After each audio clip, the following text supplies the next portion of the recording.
Tenang, bertenang, bertenang. Kalau berani bangunlah. Bangun. Semua bertenang. Sebab saya tak boleh bangun. Kalau berani bangun. Pertumbuhan ekonomi Malaysia melepasi jangkaan awal pasaran dengan mencatatkan kenaikan lebih kukuh 4%. Pada suku kedua 2022, ekonomi Malaysia mencatatkan pertumbuhan 8.9% di suku. Malaysia berpotensi untuk kembali menjadi negara yang maju di rantau ini jika amalan merompak kekayaan negara dan gejala rasuah dihentikan sama sekali.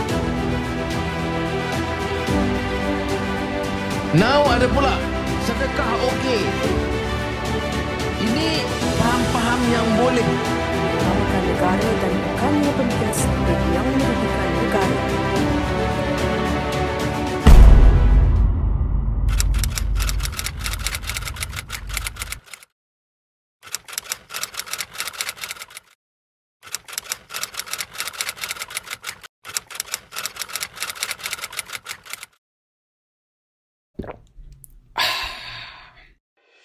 Allah telah memberi satu penjelasan kepada kita.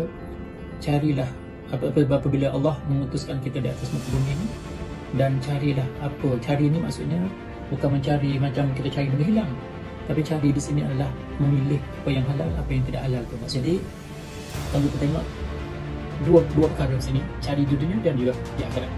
Jadi maksudnya apa yang maksudnya oleh Allah Taala ini, cari benda yang baik itu untuk apa? Untuk kita hidup di akhirat nanti. Nah, untuk kita hidup tenang di akhirat nanti, untuk kita hidup senang di akhirat nanti, dia harus asimilasi.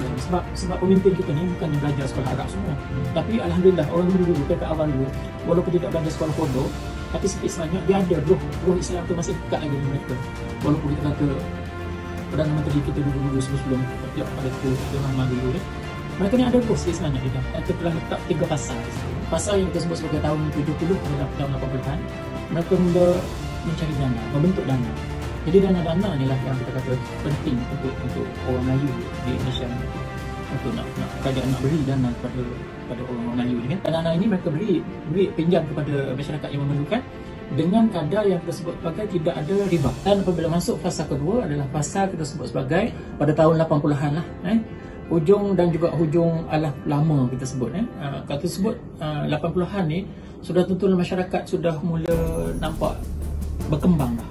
Dah selesa dah mula, rakyat dah mula kembang, dia punya minda, dia pandai dah berbisnes dengan luar negara dan sebagainya, buat jadi apa sebagai buat kilang dan sebagainya. Dan akhirnya apabila nampak kestabilan politik, bisnes politik, maka orang luar pun datang melambur. Pelaburan daripada asing ni merupakan salah satu perkara yang betul-betul membantu negara. Fasa yang ketiganya adalah masuk tahun 90-an ni, alat baru ni kita sebut ini dah mula ada gangguan tu mula datang dengan menyebabkan ekonomi kita merudum. Dan pada tahun 1997 dengan saya, 3 fasa ni merupakan fasa yang penting, yang mana dunia alat baru ni saya rasa kena bina balik lah di segi ekonomi kita sebut sebagai asas dalam kita nak menyatupadukan, nak mengharmonikan dengan cara yang sesuai di Malaysia ni, iaitu paku kewangan Islam yang mana kita sebut sebagai kan, pegang 9 tahun turun dekat global sektor multimedia dan interaksi ni kan, dia juga dapat keuntungan di situ. Untuk Malaysia lah khususnya. Azhar sendiri itu lebih kaya daripada negara Mesir tu ni. Sebab apa? Sebab kesannya daripada Makkah.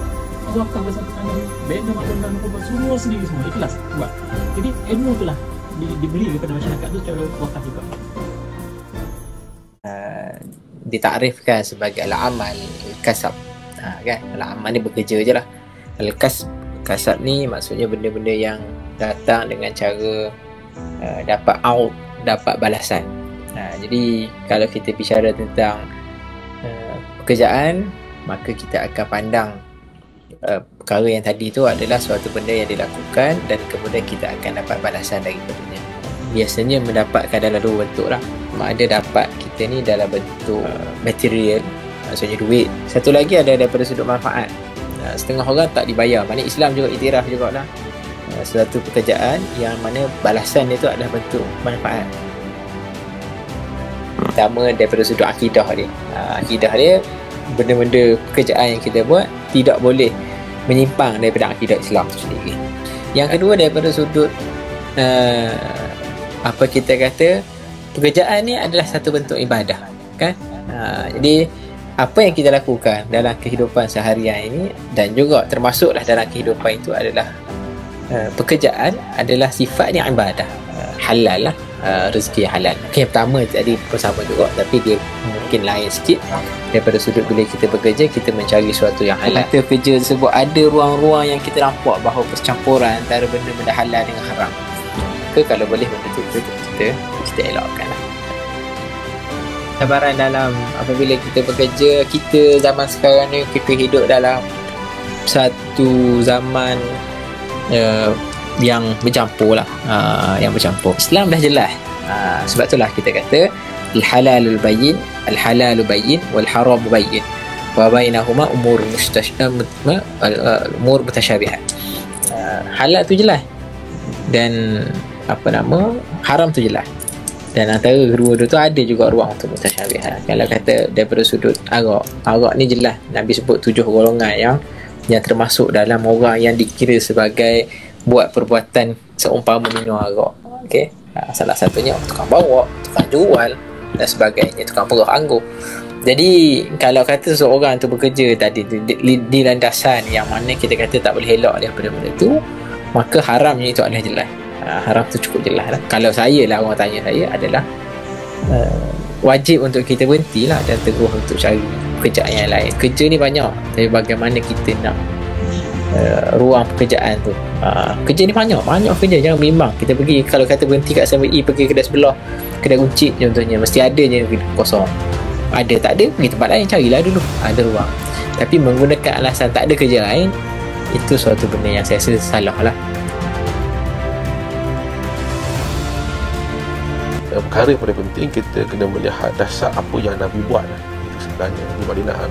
Sebab kita tahu bahawa Islam ini dia datang melalui Nabi, dia bukan datang daripada orang kebanyakan dan sebagainya. Dia merupakan wahyu. So bila wahyu, dia mesti dasarnya tu, terasnya tu mesti Al-Quran dan Al-Hadis. Sebagai Al-Hadis ini sebagai menghuraikan apa yang dimasukkan dalam Al-Quran. Sebab tu kita kena praktik sunnah Nabi SAW.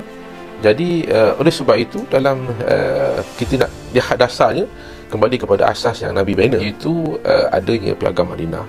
Itu dasarnya Piagam Madinah, yang mana Islam berkuasa di situ. Dia tak semestinya Islam itu majoriti untuk berkuasa.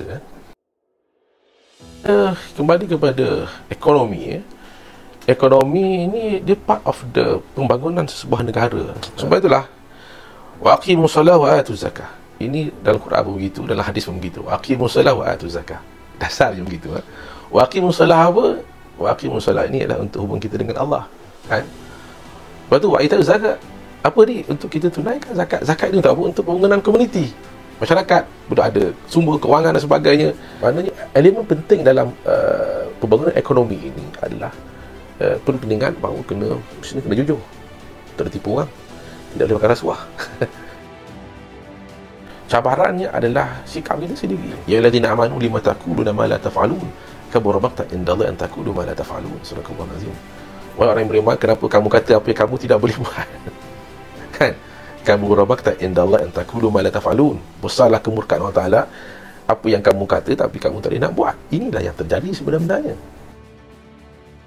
Dasar Islam dalam pembangunan negara ini, dia adalah menjadi dasar yang sepatutnya menjadi keutamaan, bukan sekadar negara ini saja. Sebenarnya dasar ini sepatutnya dirasai bagi seluruh negara-negara umat Islam lah.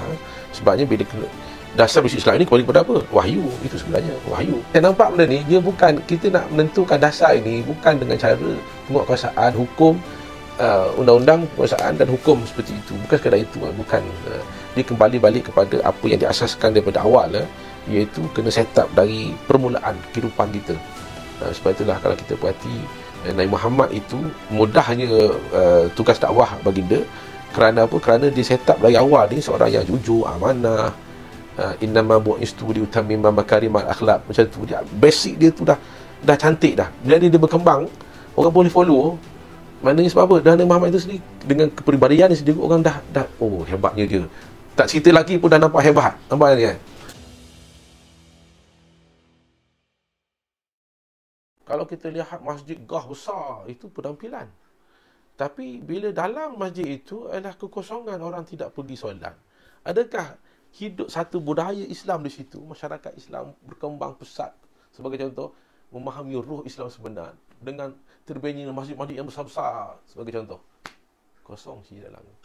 Panggil azan pun tak datang.